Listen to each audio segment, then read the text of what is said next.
Everybody is looking for an easy way to fix their Mazda's Bluetooth. Don't waste time guessing. Let's get your CX-5 reconnected fast. Here's what actually works. First, turn your Mazda CX-5 completely off. Yes, engine and all. Wait a few seconds, then start it back up. Sometimes a quick reset is all it takes. Next, on your phone, head to Bluetooth settings.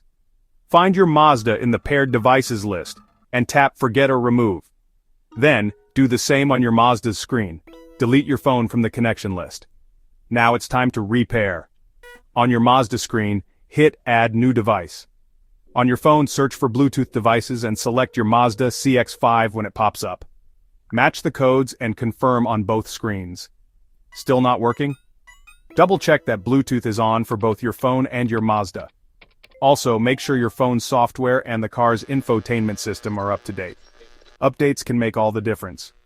If you're still stuck, try restarting your phone, or ask your dealer if there's a system update for your CX-5. There you go. Easy steps to get your Mazda CX-5 Bluetooth working again. Hit like if this helped and subscribe for more quick car fixes.